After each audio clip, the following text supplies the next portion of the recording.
Tapi raja berkata waktu itu dia lebih baik mati atau bunuh diri jika dia tidak dapat memperistri Layonsari yang akan menyebabkannya sedih seumur hidupnya. Sebagai abdi yang setia, Saunggaling menuruti perintah raja dan skenario pun dibuat untuk membunuh Jayaprana.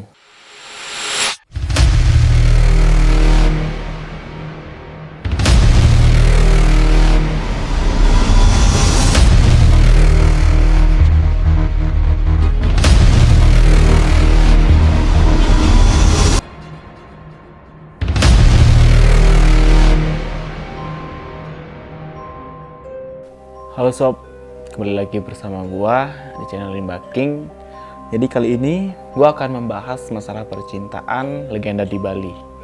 Mungkin kalian tidak asing lagi mendengar tentang cerita Romeo dan Juliet yang tersebar hingga seluruh dunia. Nah, di Bali juga tidak kalah. Di Bali juga punya cerita unik tentang kisah percintaan yang sangat tragis. Kisah cinta ini adalah kisah cinta antara Jayaprana dan Layonsari. Nah, sebelum lanjut ke ceritanya, tolong bantu gua mengembangkan channel ini, bantu gua subscribe, bantu gua like dan komen.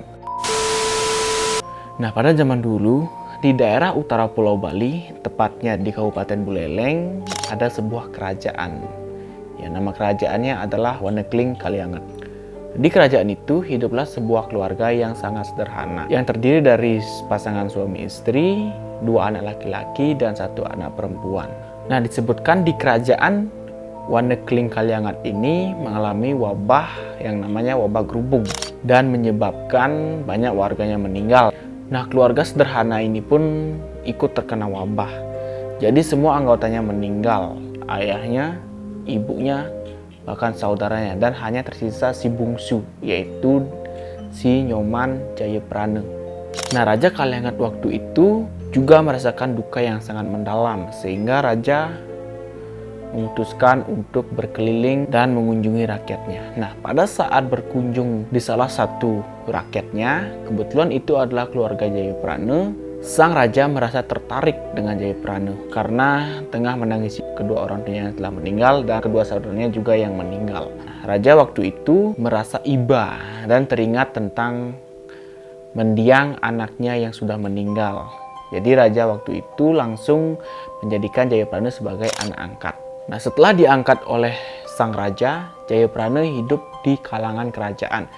Jadi Jayaprana ini mendapatkan pendidikan serta makanan, nutrisi itu selayaknya anak kandung raja. Nah, Jayaprana ini tumbuh menjadi seorang pemuda yang tampan dan lihai bertarung. Para gadis-gadis yang melihatnya itu diam-diam suka padanya. Melihat itu, sang raja meminta Jayaprana untuk mencari permaisuri atau pengantin. Apakah Jayaprana akan memilih dayang-dayang yang ada di istana, atau Jayaprana dibebaskan memilih gadis di luar istana. Tapi pada saat itu Jayaprana menolak karena dia merasa masih belum pantas, merasa masih kekanak-kanakan, merasa masih belum cukup umur untuk menjalin sebuah asmara. Namun karena raja terus mendesak, ya apa boleh buat, Jayaprana melihat-lihat atau berjalan-jalan mencari wanita yang mungkin disukainya. Jadi waktu itu Jayaprana jalan-jalan ke pasar, saking banyaknya wanita lalu lalang sampai Jayaprana bingung untuk menentukan tambatan hatinya. Saat berada di pasar, Jayaprana tiba-tiba terdiam. Jayaprana terpukau melihat salah satu gadis yang cantik sedang berjualan bunga di tepi jalan. Jayaprana pun melihatnya secara diam-diam, ingin tahu siapakah gadis tersebut. Ternyata gadis itu adalah anak Jero Bendese Sekar. Nama gadis jelita itu adalah Ni Komang Layonsari. Jayaprana pun terus memandangi si Layonsari ini. Matanya pun terus tertuju pada Layonsari. Nah, karena si Layonsari ini merasa ilfil, merasa curiga, dan merasa dirinya diamati terus oleh seseorang, maka Layonsari ini pergi dan menghilang di antara kerumunan di pasar tersebut. Setelah Layonsari ini menghilang dari pasar, Jayaprana pun sudah mendapatkan info. Jadi dia langsung kembali ke kerajaan. Nah, waktu itu di kerajaan sedang ada rapat dengan raja dan bawahannya. Nah, Jayaprana di sana mendesak dan bilang bahwa Jayaprana sudah menemukan wanita yang dia sukai. Tidak berselang lama, sang raja pun langsung menulis secari kertas dan langsung memberikan ke Jayaprana untuk membawanya ke Jero Bendese Sekar atau bapaknya si Nilayon Sari. Nah, setelah menunggu beberapa lama, suratnya dibaca oleh juru bendesanya. Ternyata isi surat tersebut adalah pinangan dari kerajaan. Tanpa berpikir panjang, juru bendesanya langsung menyetujui untuk dikawinkannya dengan Jayaprana. Jayaprana pulang dengan wajah bahagia, dengan gembiranya. Nah, pada saat itu rapat masih berlangsung. Jayaprana pun menyela rapat tersebut dan beritahukan kepada raja bahwa lamarannya diterima. Sehingga raja waktu itu langsung mengumumkan kepada para hadirin di sana, pengikutnya dan para masyarakat bahwa akan melangsungkan perkawinan dan pernikahan pada hari Selasa Legi Wuku Kuningan. Nah, raja langsung memerintahkan untuk para perbekal mendirikan bangunan tempat untuk berlangsungnya pernikahan antara Jayaprana dan Layon Sari. Upacara perkawinan ini akan diselenggarakan dengan kemewahan ala kerajaan. Nah, tibalah hari di mana upacara pernikahan diiringi oleh penduduk desanya pergi ke rumahnya juru bendesa untuk meminang Layon Sari dengan adat upacara selengkapnya. Di istana sedang duduk sang raja dengan para perbekal dan para bawahannya untuk menunggu Jayaprana datang membawa sang istrinya. Sesampainya di kerajaan, Jayaprana dan Layon Sari ini langsung turun dari kereta kuda dan menghadap raja. Nah, sang raja ini mulai terpesona dengan Layon Sari. Nah, sang raja waktu itu sampai tidak bisa berkata apapun saking terpesonanya kepada kecantikan Layon Sari. Raja telah sekian lama menduda, diam-diam tumbuhlah rasa cinta, benih-benih cinta raja kepada Layon Sari. Rasa cintanya raja kepada Layon Sari ini sampai membutakan akal sehat sang raja yang sebelumnya dikenal sangat bijaksana. Nah, dari sini raja pun memikirkan strategi bagaimana caranya membunuh Jayaprana dan mendapatkan sang Layon Sari. Nah, strategi ini lalu disampaikan kepada Saunggaling, patihnya waktu itu. Nah, hati Saunggaling waktu itu sangat sedih dan menolak bagaimana dia bisa membunuh seorang pemuda yang dia pungut, dia besarkan, dia latih. Tapi raja berkata waktu itu, dia lebih baik mati atau bunuh diri jika dia tidak dapat memperistri Layon Sari yang akan menyebabkannya sedih seumur hidupnya. Sebagai abdi yang setia, Saunggaling menuruti perintah raja dan skenario pun dibuat untuk membunuh Jayaprana.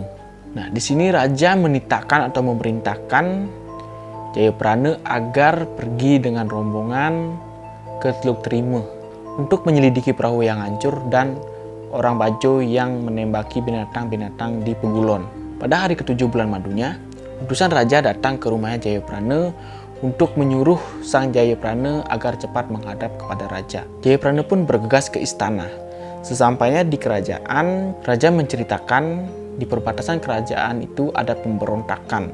Jadi sang raja sesuai skenario, Jayaprana diperintahkan memimpin pasukan bersama Patih Saunggaling untuk menyelidiki perbatasan istana di Teluk Terima tersebut.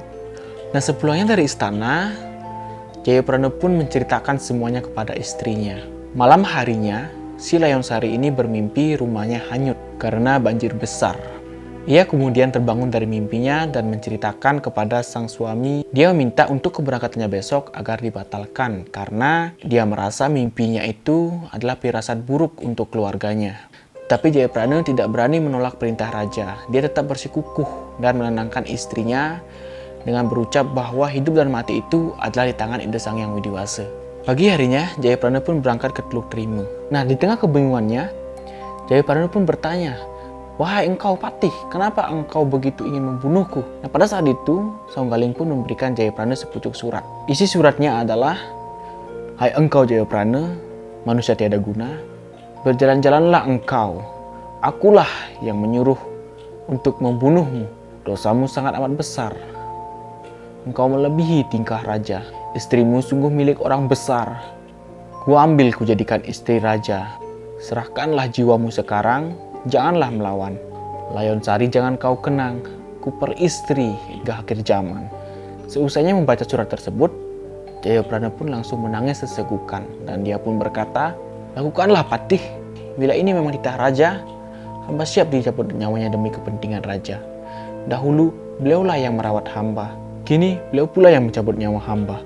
Dalam dukanya, Jayaprana menyerahkan keris sakti miliknya sebagai satu-satunya senjata yang dapat membunuh Jayaprana. Ia berpesan agar keris dan berita tentang dirinya disampaikan kepada istrinya sebagai bukti kesetiaannya pada titah raja. Setelah menerima keris itu, Songaling langsung membunuh Jayaprana dengan berat hati. Setelah terbunuh, keluarlah darah dari dada Jayaprana, dan darah itu tidak berbau amis, tapi malahan berbau harum semerbak mengelilingi desa. Nah, kematian Jayaprana pun juga ditangisi oleh alam. Waktu itu terjadi gempa kecil, terjadi angin topan, dan para binatang mengaum seperti tangisan kehilangan Jayaprana ini. Nah, setelah mayat Jayaprana ini dikubur, semua rombongan pasukannya dengan sedih pulang ke kerajaan. Nah, di perjalanan mereka semua mendapatkan bahaya dan banyak yang meninggal dunia. Sedangkan sang patih tiba-tiba saja dikejar oleh macan putih dan sang patih pun tewas dimakan macan putih tersebut. Nah, kabar tewas Jayaprana pun sampai ke telinganya sang raja. Raja pun terpongok-pongok dan berlari ke rumahnya Layonsari untuk menemuinya dan langsung melamarnya saat itu juga. Tetapi sang Layonsari ini tidak percaya akan kematiannya Jayaprana. Sang raja pun memberikan kerisnya yang belum menahan darah. Nah, saat itu pun Layonsari menangis. Dalam tangisnya, Layonsari pun merebut keris yang dipegang oleh sang raja, yaitu kerisnya Jayaprana yang tadi belum mendarah. Dan Layonsari pun menusuk jantungnya sendiri hingga tewas. Jasadnya Layonsari pun ini juga berbau harum. Bahkan baunya itu sampai mengelilingi desa hingga sampai ke tempatnya Jayaprana meninggal. Nah, rakyat sekitar membawa jasadnya sang Layonsari ini ke tempat jasadnya Jayaprana berada dan menempatkannya di samping, tepat di sebelah jasadnya Jayaprana waktu itu. Sedangkan Patih Songaling yang dengan setianya menuruti titah raja turut serta ditempatkan di lokasi tersebut sebagai simbol abdi yang setia. Pasti kalian bertanya, lalu bagaimana kondisi sang raja?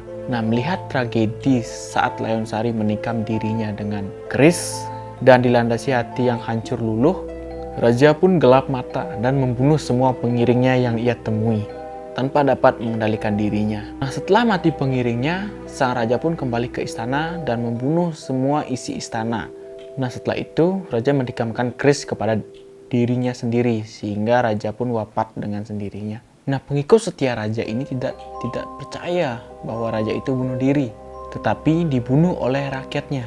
Mereka lalu mengamuk membunuh rakyat, tak peduli wanita, anak kecil, maupun orang tua. Rakyat pun tak terima dan serentak ikut melawan kebiadaban dari pengikut setia raja ini. Tak terelakkan lagi, perang saudara pun terjadi dengan penuh kebencian.